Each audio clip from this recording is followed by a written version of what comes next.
Hello and welcome. In this video, we're going to take a look at a space curve and just focus on an interval from t equals a to t equals b and see if we can find the length of that arc. Now, the arc length, we're going to be trying to find the length of the curve. It may not have to be a straight line, but what we can do is if we take that interval from a to b and divide it up into sub-intervals, then we can think about each of those tiny little sub-intervals as probably being pretty close to the length of a straight line. And then we'll simply take the number of subintervals and take the limit as n goes to infinity. This probably sounds kind of familiar. This is actually how we kind of derived the area under a curve and came up with the integral formula. So it's a very similar process.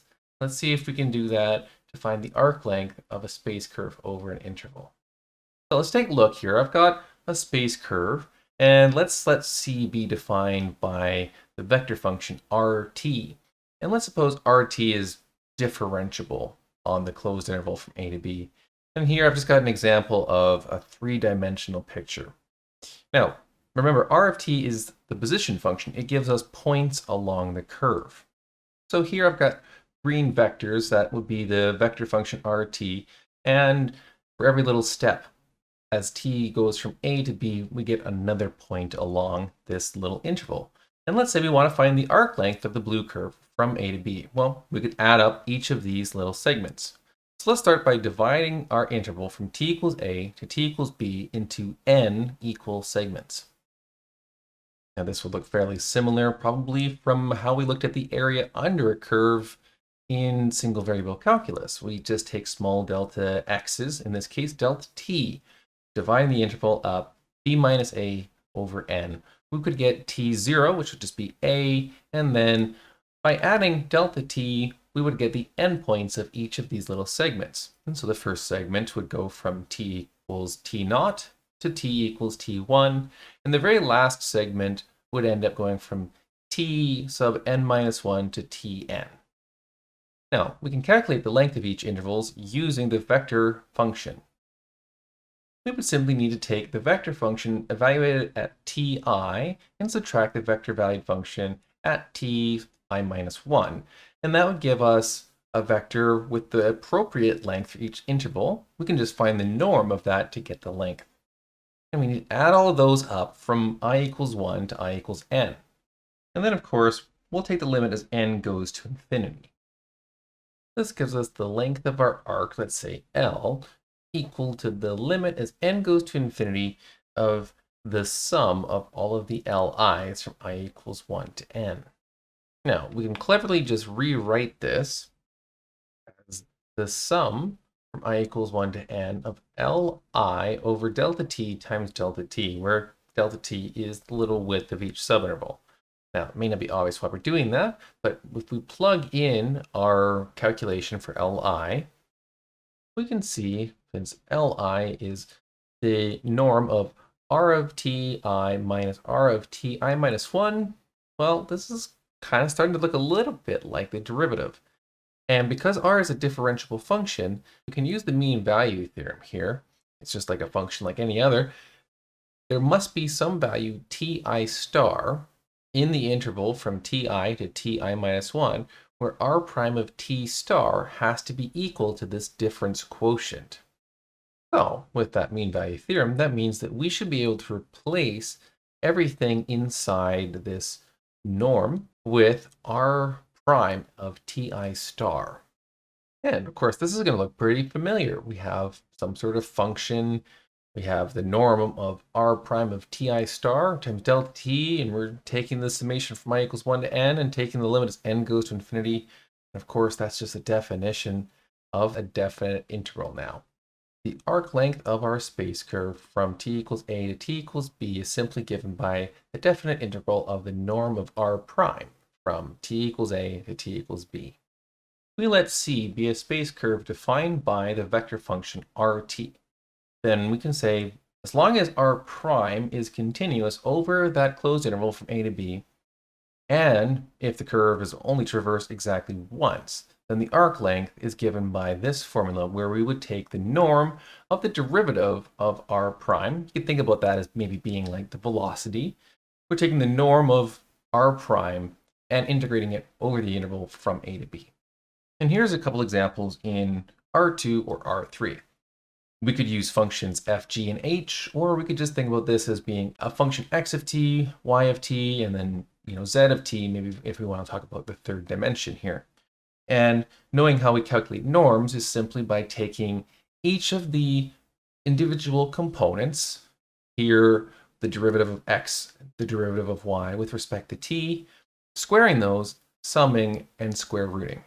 And so these are a couple of specific formulas for finding the arc length of space curves in R2 and R3. Well, let's try this in practice. Let's do an example in R3. Well, let's try to make this somewhat applicable. Let's take a sphere centered at the origin with a radius of 2, and let's take a plane, y plus z equals 2, and we'll slice through the sphere, and you might be able to kind of predict what kind of shape we're going to get if we slice a sphere like that. But what is the length of the curve of intersection? So if you can try to predict this, you can probably imagine that the slice here is going to look a little bit like a circle. Depending on how we project it, it might look like an ellipse on different planes. But how do we find the length of the curve of intersection? Let's make a substitution using the plane z equals 2 minus y and plug that into the sphere. Now we've got a curve on the xy plane. Let's see if we can get this into a sort of a standard shape, and we might be able to find a parameterization. By expanding and collecting like terms and then completing the square, we see that in the xy plane, this curve isn't exactly a circle. Pretty close, but you see it's not a circle because we have this coefficient of 2. But we can put this into a standard form to get an equation of an ellipse. The standard form for the equation of ellipse would be x minus h squared over a squared plus y minus k squared over b squared equals 1. And that gives us an ellipse centered at the point h comma k with a major and minor axis defined by a and b. So let's see if we can put our equation in that form. Okay, so now we have an ellipse centered at 0, 1, and the length of the axis in the x direction is root 2, and the length of the axis in the y direction is 1. And that will basically be very similar to the parameterization of a circle. We simply need to take the parameterization of our unit circle and scale x by root 2, and take our y parameterization and add 1 to it. So we end up with x equals root 2 cosine t and y equals sine t plus 1, from t equals 0 to t equals 2 pi. And after that, we just need to take the equation of our plane and find the parametric equation for z. And this gives us z equals 1 minus sine t. So our vector function is r of t equals root 2 cosine t, sine t plus 1, and 1 minus sine t. And this will be like our x of t, y of t, and z of t. Now, it's probably a good idea at this point in time to make sure that we do have the parameterization correct. So let's take a look at Maple. And here I've got a Maple worksheet where I've already taken that parameterization, and I've also included a sphere of radius 2 using spherical coordinates so that it'll plot very nicely, and also plotting the plane. So just need to go ahead and include some extra plotting tools, plot all 3 different plots, and display at the same time. And let's make this look not quite as smushed. There we go. So you can see there's the plane, there's our sphere, and you clearly have a nice little space curve where the two of them intersect. So the parameterization is correct. We need to find the length of what seems here like a circle. And again, remembering looking straight down at the xy plane, it's an ellipse. You can see the center of it there at x equals 0 and y equals 1. And the x-axis here, the major axis of our ellipse is root 2, and the minor axis along the y here is 1. So it kind of makes sense. Now let's see if we can find the length of that space curve. Now, remembering the definition here is taking the derivatives of each component with respect to t, and then squaring, adding together, and square rooting. That's a lot of steps to try to do in a single line of math. So maybe it's best to try to split this up into each component and see how maybe some of these derivatives, when we square and add them together, will simplify really nicely. I'm going to start by taking the first derivative of each of the components, and then let's see what they look like squared. And then we can add them all together. And what do you know? We'll end up with 2 sine squared t plus 2 cosine squared t, which is simply just equal to 2. And so the arc length of this curve is simply the definite integral of root 2 from t equals 0 to t equals 2 pi. And that will get us once around the circle. Well, that should be pretty easy to integrate. And that leaves us with the arc length equal 2 root 2 pi. Now, hopefully this should be fairly intuitive. If you look back at Maple here, we can see how we've got a circle, right? And we've already figured out that in the x direction, that distance is root 2. And that would be the radius of this whole circle. And if we're finding the length of the space curve, it's simply the circumference of that circle, 2 pi times the radius root 2. So it does kind of make some sense there. Now, one thing to note is that this might not be the only parameterization for that curve, but arc length is going to be the same value independent of the parameterization. It doesn't really matter how we parameterize it. If you have the appropriate interval from t equals a to t equals b, and you apply that formula to get the arc length, it should end up being the exact same value, 2 root 2 pi. That gives us a bit of an idea, is that because that is sort of a standardized thing, arc length, we should be able to parameterize a space curve in terms of arc length. Let's just see how that might work out.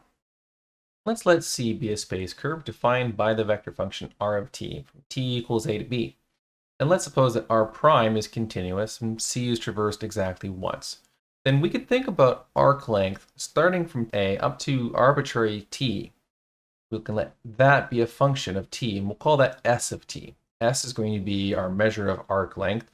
And you see here, I'm actually changing the variable r prime of u to take the place of t. So conceptually, you can think about this as being the arc length between RA and r of t. Now that we're treating arc length s as a function of t, we can actually apply the fundamental theorem of calculus to this equation. That would mean that the rate of change of arc length, ds dt, is the norm of the derivative r prime of t. That's just because by the fundamental theorem of calculus, if we're taking the derivative of the integral function from a to t, they should cancel each other out. So ds dt is the norm of dr dt, or velocity. And with these equations, we might actually be able to express the arc length function s in terms of t in a way that we can solve for t in terms of s. If that's the case, then we can actually make that replacement into our function r of t to get a function of arc length. If it is possible to solve for t in terms of s, then we'll end up with a function r of s equals x of s, y of s, z of s in R3, for instance. And all of the components are going to be in sort of a nice standard parameterized form in terms of s. If it is possible to do this, this makes a nice parameterization in terms of a standardized arc length, where, when s goes from 0 to 1, that means that our curve has traveled a length of 1. And if s goes from 7 to 9, then that just means our space curve during that period of time has traveled 2 unit lengths. So it's kind of a nice parameterization if we can do it. So let's just see if this is possible. We can try this as an example. Let's go back to kind of a favorite example using a helix. This is actually an example where it should be possible to get t in terms of arc length so that we can make a substitution. So let's have our parameterization x equals cosine t, y equals sine t, and z equals t. Now, on this curve, we're going to start at the point 1, 0, 0 and measure arc length in the direction of increasing t. Now remember this point 1, 0, 0, that's going to happen when t equals 0. And in order to find some sort of equation that relates arc length s and the parameter t, we're going to need to use one of these two above equations. And that's going to involve looking at the derivative of r of t and finding its norm. So let's start there. Since the derivative r prime of t is just negative sine t, cosine t, and 1, if we were to look at the norm of that, we'll end up with sine squared t plus cosine squared t plus 1, which is just 2, and the square root of that. Now we can use either formula here. Since the rate of change of arc length is equal to the norm of the derivative of r, that equals root 2, then we can integrate to get s, or we can just use the definition of the arc length function. S being the definite integral of the norm of r prime from u equals a, which in this case is 0, to u equals t. And that should also get us that s is equal to root 2t.